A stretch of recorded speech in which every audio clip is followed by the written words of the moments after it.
Olá a todos e todas, sejam muito bem-vindas e bem-vindos a mais uma videoaula Festa de Iemanjá, Patrimônio Vivo da cidade do Rio Grande, Educação Patrimonial nos e com os terreiros, nossa aula de número 6.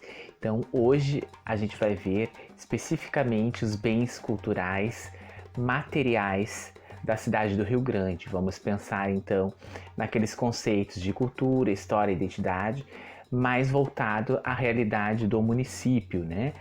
Quais são os bens materiais tombados, quais são os bens materiais disponíveis, né? E também vamos dar uma olhada nos acervos dos museus dispostos na cidade do Rio Grande. O que esses museus guardam, que parte da história do Rio Grande eles pretendem contar, né? E o que eles deixam de contar. Então, eu acho a reflexão da aula de hoje é nesse sentido, né? Os bens materiais, né? Dentro da perspectiva de identidade, né? De rio-grandinos. Então, espero que todos e todas curtam a aula de hoje e vamos lá! Então, retomando ao nosso conceito, né? Os sentidos dos bens culturais, a gente retoma aqui. Produtos do processo cultural, esses bens culturais permitem que nos conheçamos e também ao ambiente que nos cerca. O valor cultural de um bem reside na capacidade de estimular a memória das pessoas, contribuindo para a garantia de sua identidade cultural e para melhorar a sua qualidade de vida. Ou seja, quando eu conheço a minha história, eu reforço não apenas a minha identidade, mas também melhoro a minha qualidade de vida na perspectiva de me compreender enquanto pertencente a este lugar, né? Então, por isso a gente vai conhecer um pouco, como eu disse no início da aula, dos bens culturais, especificamente os bens materiais, que são aqueles, como eu disse, como a gente pode tocar, né? Os bens materiais móveis, ou seja, os objetos que eu posso segurar e circular com eles, mas também os imóveis, ou seja, as edificações e os monumentos. Então, a aula de hoje está dividida nessa perspectiva, né? De bens materiais, né? Ou seja, os bens tangíveis. E aqui a fotografia que eu apresento, né? É um dos grandes exemplos, né? De bens materiais do Brasil, que é a cidade de Ouro Preto, em Minas Gerais. O conjunto arquitetônico e urbanístico é patrimônio cultural da humanidade, porque está vinculado à história do Brasil colonial e também do Brasil imperial, com as suas grandes construções, a Rota do Ouro, né? Ou seja, as Minas Gerais, lugares de extração de ouro e prata no Brasil, um lugar onde milhares de africanos e africanas foram escravizados nesse processo de, de extração do ouro, enfim. É por isso que tem um valor cultural para a humanidade. Preservar a cidade de Ouro Preto nessa perspectiva é preservar a história também de africanos e africanas fora de África, né? E também a perspectiva colonial da expansão do colonialismo, da expansão do capitalismo, enfim, por isso que a cidade de Ouro Preto ela tem sentido de valor cultural, né? Não só para o Brasil, mas para o mundo ocidental. Voltando aqui para Rio Grande, eu elenquei todos os prédios que o Instituto do Patrimônio Histórico e Artístico Estadual, né, o IFAI, que é vinculado ao IFAM, tombou, né? Então, os prédios que são tombados. Existem vários outros bens materiais imóveis, né? Mas eu elenquei aqui os que estão na lista de tombados pelo IFAI ou pelo IFAM. Então, pelo IFAI, a gente tem o antigo quartel general, né? Que é ali na Osório, na Neto com a Osório, que faz parte da Prefeitura Municipal do Rio Grande, a Igreja de São Pedro, que é patrimonializada pelo IFAM, que eu já falei um pouquinho em vídeos anteriores, o Banco Pelotense, o Sobrado dos Azulejos, o Hotel Paris, a própria Prefeitura Municipal, o reservatório de ferro, né, que é a caixa d'água da hidráulica aqui na junção, e todo o complexo ali é uma caixa d'água desativada, obviamente, mas que faz parte da história, né, tanto de expansão dos bairros da cidade do Rio Grande, mas também da própria história do estado, da Corsã, história de distribuição de água potável para a cidade, e aí ali fica o Museu das Águas, para quem não conhece, que hoje ele passou a ser de responsabilidade da FURG. Ele era responsabilidade do governo do estado até bem pouco tempo, mas hoje faz parte da FURG, né, do complexo da FURG. E aqui temos também o complexo Hengens, o hipódromo municipal, que é o Jockey Club, aqui no bairro onde eu moro, que se reduziu, né, com a construção do shopping, se reduziu apenas ao local ali da arquibancada e à entrada do prédio, né, tombado pelo município, não pelo IFAI, mas pelo município. O Esporte Clube Rio Grande é tombado a nível municipal, o estádio e o acervo do Esporte Clube Rio Grande, como o clube mais antigo do Brasil, o clube de futebol oficialmente fundado mais antigo do Brasil. O Palacete Trajano Lopes, na Luiz Loreia, o Teatro Municipal, né, ali no Canalete, e a Biblioteca Rio-Grandense. Não só o prédio da biblioteca, mas todo o seu acervo, né, é tombado pelo IFAI. E aí aqui a gente tem as fotografias aqui do quartel-general, na Osório, com o Neto ali, que eu já falei, que fica também de esquina com a Biblioteca Municipal, né? Ele foi um prédio utilizado ao longo do século XIX, né? Obviamente, como parte do sexto GAC, daquilo que a gente conhece hoje como sexto GAC, né? Parte de segurança, né? Do município. A igreja, e aqui eu utilizo a capa do livro, Uma Igreja, uma Comunidade, os 250 anos da Catedral de São Pedro, escrito pelo professor Francisco das Neves Alves, professor da FURG, professor de História, que foi escrito em 2004, né? Porque em 2005 a igreja fez, então, seus 250 anos de construção, como eu já disse, uma construção do período colonial, uma construção lá do século XVIII, que foi tombada pelo IFAI, todo o seu conjunto arquitetônico, e aí posteriormente ficou somente a igreja, né? E aos fundos da igreja também a Capela São Francisco, que foi construída posteriormente, né? A Capela São Francisco foi construída para que os africanos e afrodescendentes pudessem acompanhar as missas, né? Como se sabe, eles não podiam entrar na igreja junto com seus senhores, então construíram a Capela São Francisco, que hoje fica de frente ali para a Rua Marechal Floriano, bem aos fundos da Catedral de São Pedro. Então, a Catedral de São Pedro ela foi tombada na década de 30 pelo decreto de 1937, de tombamento dos prédios históricos, como eu falei lá no primeiro vídeo. E é interessante quando a gente lê esse livro que a gente entende que ela foi tombada, né, utilizando o mecanismo dessa lei, porque existia um movimento para troca de local, né? Existia um movimento em que se dividiu a comunidade católica da cidade do Rio Grande para destruir essa igreja e construir uma outra catedral de São Pedro, maior e mais pomposa, no outro lugar da cidade, se não me engano, próximo à Praça Tamandaré. Ou seja, queriam tirar a especulação imobiliária, juntamente com um dos padres que participava, que fazia parte da igreja da Catedral de São Pedro, queriam destruir a igreja construída no século XVIII para reconstruir uma nova, com um outro estilo arquitetônico. E aí o movimento que defendia que deveria permanecer esta estrutura prevaleceu, e aí se utilizaram do mecanismo lá do decreto de 1937 para, então, assegurar, né,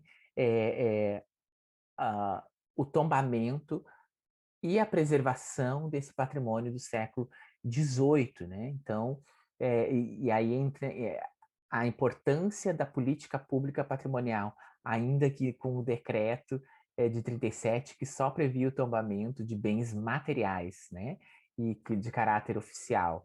E aí, pensando na Igreja Católica, né, na religião católica, pensar, né, esse vínculo que tinha o nacionalismo com a Igreja Católica. E aí a Catedral de São Pedro está aí em pé até os dias de hoje, através deste tombamento lá do decreto de 37. Se não me engano, ela foi tombada em 39, 1939.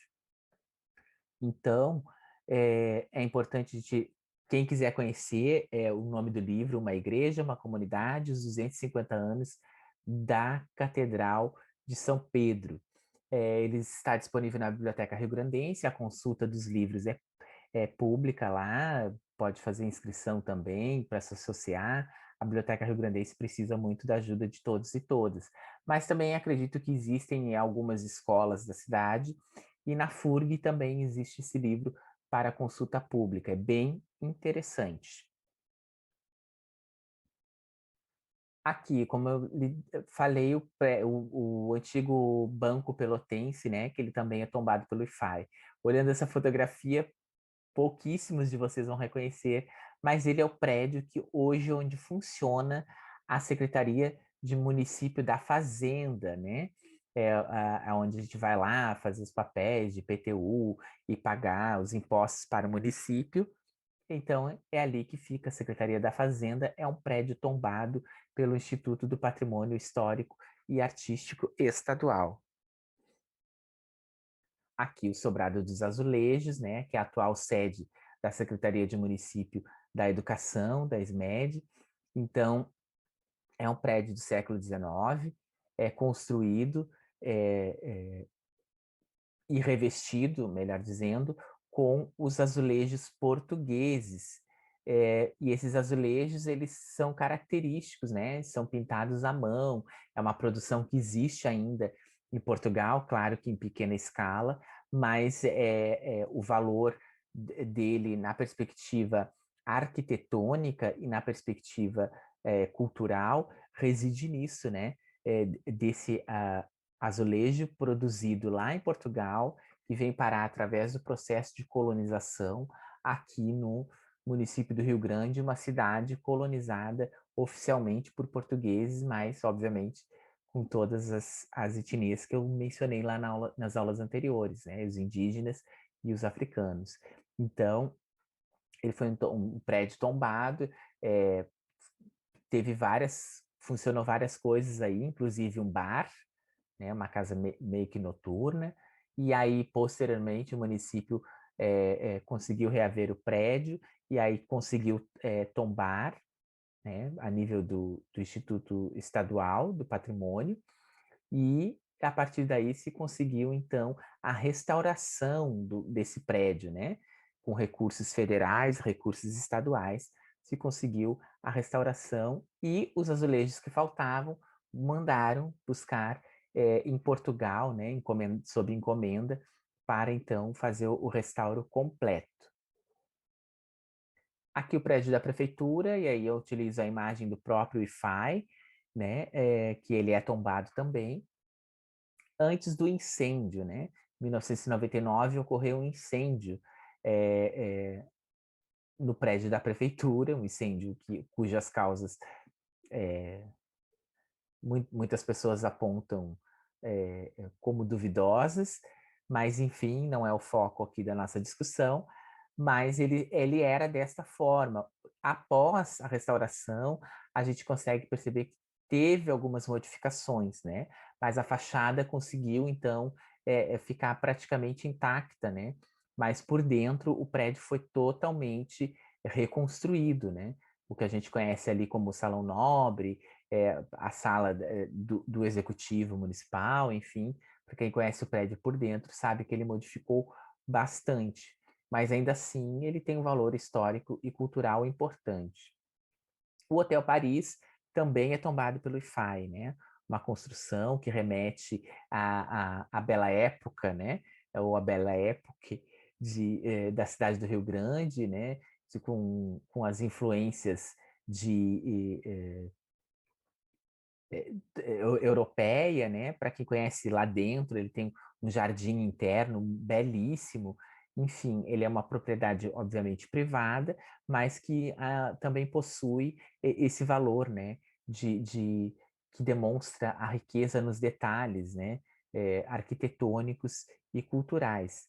1823, está ali a data ali em cima, se não me engano, mas 1823 mostra ali a data de construção do prédio, lá no século XIX.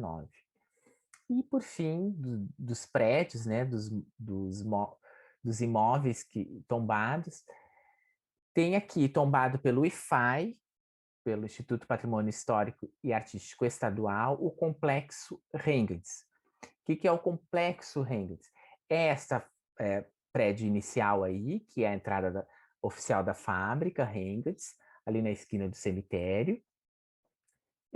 Todos os armazéns anteriores, que vão desse prédio até o Saco da Mangueira, as margens do Saco da Mangueira.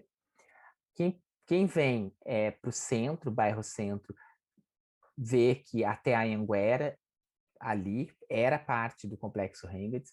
Do outro lado da Avenida Rengels tem aquelas casinhas, muitas delas já alteradas no seu valor arquitetônico. Uma delas funcionava a escola de alfabetização dos trabalhadores da fábrica, né? E também tombado junto ali onde a gente conhece como centro de eventos, sobretudo a parte em que era a estação ferroviária. Isso tudo compreendia o complexo Rengels, né? E também na esquina do cemitério, mais ou menos na mediação onde estaria a posição do fotógrafo aqui, o Cassino dos Mestres, né? Que era uma casa ali que fazia parte desse contexto da Rengels, que hoje em dia está escorada com umas madeiras, já nem tem mais como restaurar, né? Para quem está passando pelo complexo Rengels hoje, vê que ele está sendo restaurado, o prédio, que foi vendido, o pátio lá, o entorno, mas que essa fachada e esse prédio principal vai se manter, né? E vai ser ressignificado num futuro breve, embora lá atrás vão ser construídos outros prédios e condomínios, pelo menos a fachada se garantiu, né? Tentaram tombar em vias nacionais, ou seja, pelo IFAM, né? Mas o IFAM não reconheceu porque considera que ficou descaracterizado, principalmente a parte da Vila Operária ali, que é na Avenida Rengels, né, em frente à Anhanguera. Então, o IFAM não tombou a nível nacional, mas a nível estadual permanece ainda tombado como patrimônio do Rio Grande do Sul. Os monumentos da cidade do Rio Grande. Aí aqui eu trago uma foto da Praça Tamandaré em 1905. Não é uma foto, é um cartão postal que está no blog do professor Luiz Henrique Torres, que eu já mencionei no vídeo anterior. Olha como era bem diferente a Praça Tamandaré, né? As próprias árvores que a gente olha assim e dá aquela dimensão de um passado, né? Longínquo, e a praça sendo reconstruída, sendo modelada, a praça que teve aquele significado, né? Da geribanda, para recolher a água potável, para a lavagem das roupas, já no início do século XX ela já está ressignificada. E aí vamos falando então dos monumentos que estão dispostos, né, nas praças das cidades. Então a gente vai ter a coluna comemorativa da Liberdade, que é o primeiro monumento da cidade do Rio Grande, foi colocado em 1889 pelos vereadores da Nova República, né? Brasil em 1889, ele deixou de ser monarquia, império, para ser república. Então, para comemorar, entre aspas, a Lei Áurea, a libertação dos africanos e afro-brasileiros, o final da escravidão, os vereadores mandaram construir um monumento comemorativo à liberdade. E ele está até hoje na Praça Xavier Ferreira, né? E quando a gente chega ali aos pés do monumento, ele é muito alto, a gente não consegue ver bem a estátua, né? Porque ele é muito alto mesmo. E mas você vê ali a placa alusiva, né? Você vê o nome de todos os vereadores que estavam financiando, né, com dinheiro público, essa obra comemorativa da abolição da escravidão no Brasil. Esse é um monumento comum em várias cidades, muitos deles é o mesmo monumento que foi fabricado, mas é importante tê-lo como tanto que o marco do final da escravidão, é, no país, mas sobretudo como um monumento, o primeiro monumento disposto em praça pública na cidade do Rio Grande. Aí aqui igual, a gente tem o monumento do túmulo, né, monumento túmulo do Bento Gonçalves, os restos mortais dele está na cidade do Rio Grande, que não é a cidade onde ele nasceu, né? A cidade do Rio Grande não apoiou a Revolução Farroupilha, né? Porque era uma cidade que estava do lado do Brasil imperial, então ela não aceitava os interesses dos revolucionários, que eram os estanceiros gaúchos, né, que forjaram a sua revolução para, então, uma ideia de separar o Rio Grande do Sul do Brasil e construir a nação rio-grandense. E aí Rio Grande se montou o exército aqui contra, né, as tropas de Bento Gonçalves. E aí por que os restos mortais estão aqui? Porque uma ideia de utilização como exemplo, né, para que não mais aconteça, para que o Rio Grande do Sul faz parte do Brasil.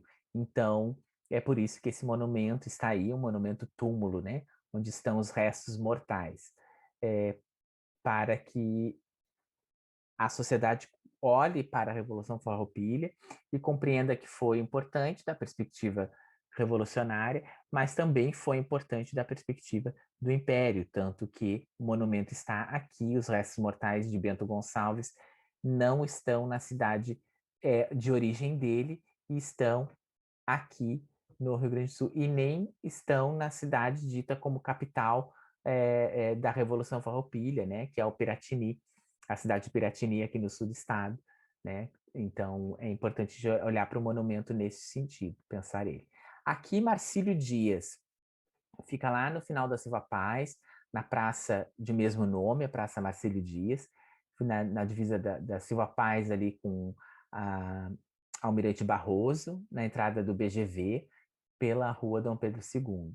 Então, ali tem Marcílio Dias, herói nacional, né, também da Guerra do Paraguai, e Marcílio Dias nasceu em Rio Grande. E é importante aqui a gente dizer que não só um herói nacional, mas um homem negro, né? Para quem quiser conhecer um pouquinho da história de Marcílio Dias, vá na Biblioteca Rio-Grandense, tem documentos dele, tem fotografia, não exatamente fotografia, mas uma pintura dele e um documento, né, de registro dele lá, em que diz que ele era um homem negro. Então, na perspectiva de história e cultura afro-brasileira, é importante pensar que lá no século XIX, na Guerra do Paraguai, existiu um homem negro, né, que defendeu, um não, vários, né, mas que a história elegeu, foi Marcílio Dias. Então, na perspectiva de ensino da lei de História e Cultura Africana e Afro-Brasileira, é importante se colocar isso, né? É importante se colocar que esses homens negros escravizados eram obrigados a ir para a guerra, morrer por um país que estava escravizando eles, e ao mesmo tempo que eles fizeram parte da história, mesmo que essa história oficialmente não seja contada. Aqui a gente já tem da década de 40 aí, os guris de Toniete, que é na Praça Xavier Ferreira, que são as imagens que há pouco tempo foram restauradas, né? Então, Mateu Toniete é o nome do escultor, que viveu aqui na cidade do Rio Grande e que esculpiu esses meninos que representavam, né? É importante a gente pensar, olhar para esses monumentos e pensar na história da infância da cidade do Rio Grande, né? As pessoas não nasciam adultas, não nasciam guerreiras, não nasciam, as pessoas também eram crianças. E como era essa infância? Aí a gente tem um pequeno retrato das brincadeiras de infância ali. É um dos meninos com atilho, né? Com bodoque na mão, atirando pedras, e um outro menino que está deitado na grama lá, se não me engano, lendo. Então, é interessante a gente pensar a vestimenta, como se vestiam as crianças naquele período e a criança em Rio Grande, né? Então, aqui nesse link, que é do site Rio Grande Tem, é só colocar o nome Os Guris Tonietti, você vê ali a reinauguração do monumento, que foi agora em 2020, 2019, perdão. E aí tem um pouquinho da história, e na entrevista tem a história do senhor, que deve estar com uns 90 anos, uns 80 e poucos anos, que posou para Matteo Tonietti desenhar e depois esculpir as imagens. Então, ele era essa criança, né? Então é interessante pensar, olhar para esse monumento nessa perspectiva, a história da infância na cidade do Rio Grande. E aqui a história, né, das trabalhadoras, né, sobretudo de Rio Grande, uma cidade que foi o polo da indústria têxtil no final do século XIX e até metade do século XX. Aí então temos o pórtico, que é um monumento que lembra uma máquina de costura, como eu já falei, mas que também lembra a luta das trabalhadoras e trabalhadores das indústrias locais. Outro monumento, outro bem material, né, imóvel, é a escultura de Iemanjá. Né? A gente não pode esquecer que a gente teve um escultor que executou muitas obras na cidade e estão dispostas no Rio Grande do Sul inteiro, que foi Érico Gobi, né, que esculpiu o monumento a Iemanjá, que, como poucas pessoas sabem, foi uma das primeiras imagens de Iemanjá dispostas no litoral brasileiro. Era raro, até a década de 70, se ter imagens de Iemanjá nas praias do Brasil. Então, o Rio Grande foi uma das pioneiras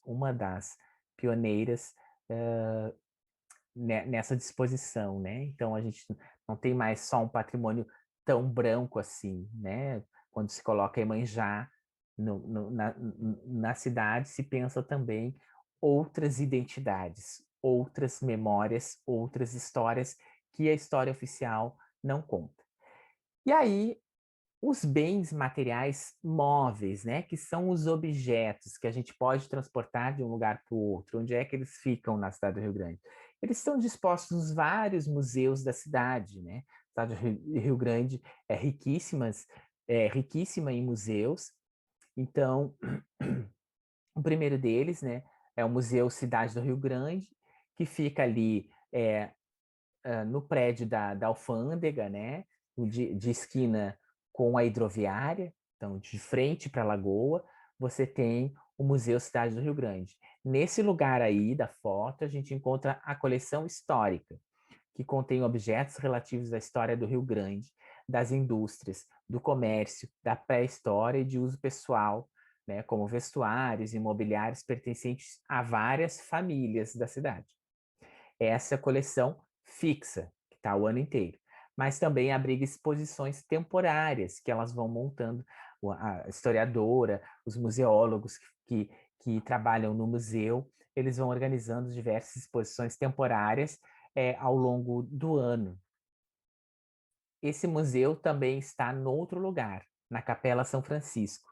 Lembrem que eu falei para vocês, a Capela São Francisco fica nos fundos da Igreja de São Pedro, que foi construída para que os africanos e afrodescendentes pudessem assistir às missas.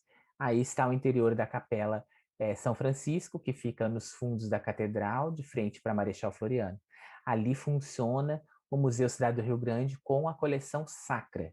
Né? Ele foi inaugurado em 1986, ocupando o consistório da Capela São Francisco. O local abriga um acervo raríssimo de aproximadamente 2.000 peças, expostas de acordo com a programação do museu. Esculturas em madeira, oratórios do século XVII e XIX, objetos e adornos litúrgicos em prata e ouro e metais e outros metais preciosos, além da imagem de São Francisco feita em madeira policromada, no estilo barroco. É belíssimo esse museu, para quem quiser conhecer. E o Museu Histórico do Porto, sediado no Armazém A1 do Porto Velho, conta a história do Porto do Rio Grande ao longo do tempo, mostrando fotos, arquivos e diversos equipamentos topográficos. utilizados na construção do porto e dos moles da Barra, além de material náutico e ferroviário. Aqui a gente tem uma imagem e aqui a gente tem outra, né? Material ferroviário, então ele vai demonstrando a evolução dos equipamentos de navegação e de transporte de mercadoria. O transporte era feito eminentemente através das ferrovias, né, no município, para outras cidades, e também através da Lagoa dos Patos e do oceano. Então, mostram os equipamentos, a evolução disso, e também a evolução tecnológica na construção dos moles da Barra, né? Então, ali você tem o Museu do DEPREC, que a gente chamava antigamente, que é o Departamento de Portos, Rios e Canais do Estado do Rio Grande do Sul, né? E o vagão-leito, que era usado na construção para carregar as pedras dos moles da Barra, e também da fiscalização, né? Esses vagões-leitos, mais tarde a gente vai voltar a falar neles. Museu Náutico, né? Museu Náutico é outro museu, também instalado nos armazéns do Porto Velho, e destaca a cidade do Rio Grande como uma cidade histórica e marítima, além de realçar a íntima relação do município com o mar e com o estuário da Lagoa dos Patos. O Museu Náutico tem por finalidade resgatar e divulgar a cultura e o conhecimento náutico local, valorizar o trabalho vinculado à atividade náutica e dignificar aqueles que vivem do mar. Aí você tem aí diversas embarcações utilizadas para também diversas finalidades, barcos a velas, os caicos, os botes, enfim, bússolas, livros, registros, diversas coisas que compõem a história da náutica do município, né? E aí também você vai ter o complexo do museu oceanográfico, né? Que ele não se limita ao museu onde estão, por exemplo, essas imagens aí que são dos animais marinhos capturados aqui no Atlântico Sul. Ele é um complexo de museus, são vários museus que compõem o Museu Oceanográfico, né? Que é este principal, né? Mas também é o Museu Antártico, o Museu Náutico, o Ecomuseu da Ilha da Pólvora, o Centro de Recuperação de Animais Marinhos e o Centro de Educação e Formação Ambiental Marinha. O Museu Oceanográfico mantém uma exposição sobre a vida e a dinâmica dos oceanos e apresentada em painéis, maquetes e diversos equipamentos. Ou seja, a Universidade Federal do Rio Grande é uma das universidades públicas do Brasil que tem os cursos de oceanologia e oceanografia, né? Então, que são os estudos vinculados ao mar. A FURG se destaca por ser uma universidade que trabalha na perspectiva do ecossistema costeiro, né, do sul do Brasil. Então, é através da FURG que todo o país reúne elementos para conseguir chegar até a Antártica, né? Então, o museu, o navio museu também, que recentemente a FURG inaugurou, faz parte desse complexo de museus. O Museu da Comunicação é um museu um tanto mais recente, mas que vai falar da história da comunicação, né? Do rádio, da televisão, da difusão, né? Da comunicação no município. É chamado Museu de Comunicação Rodolfo Martins, busca resgatar a memória da comunicação em suas diferentes vertentes. Coleções de discos, de aparelhos de rádio, equipamentos de TV são alguns objetos do acervo. Muitas curiosidades do rádio estão documentadas em seu acervo. A coleção de aparelhos de rádio impressiona pela diversidade.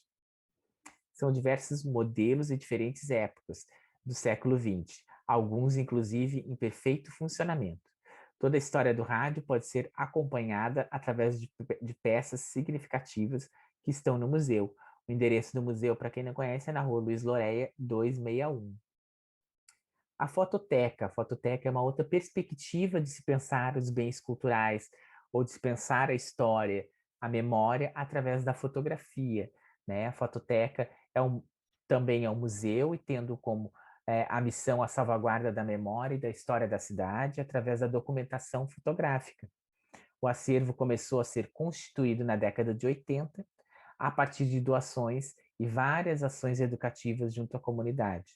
O mesmo constitui-se por processos fotográficos como negativos de vidro, ambrótipos, ferrótipos, ambúmens, ou seja, equipamentos e maneiras, né, de se fotografar e se revelar fotografias, né? É, que estão lá dispostas. E geralmente as escolas levam alunos, né, para conhecer um pouco. Ele não vai mostrar só fotografias, mas todo o processo de construção da fotografia que ocorreram, né, que ocorreu na cidade do Rio Grande, né?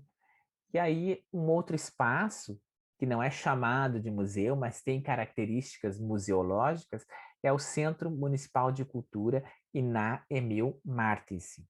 É uma instituição vinculada à Secretaria de Município da Cultura, fundada em 85, e situa-se na Marechal Floriano, número 91, no centro histórico do município do Rio Grande, ou seja, neste prédio que está aí na foto. É na Marechal Floriano, passando um pouquinho sobre dos Azulejos, e ali funciona o Centro Municipal de Cultura. Atualmente ele está fechado para, aguardando o processo de restauração, né? Mas ainda assim é o endereço do Centro Municipal de Cultura, que está funcionando em outro prédio na cidade, e esse centro realiza palestras, lançamentos de livros, oficinas de arte, desenvolve diferentes projetos de exposição de arte, educação patrimonial, tem um acervo arqueológico ali do município que eles também preservam, né? É, enfim, oficinas itinerantes, entre outras coisas importantes para se pensar o patrimônio cultural do município. E aí, por fim, né, encerrando esse vídeo, eu gostaria de colocar aqui, ó, todos esses e outros bens materiais, ou seja, prédios e monumentos, objetos, bem como seus lugares de exposição, conservação, fazem parte do patrimônio cultural rio-grandino.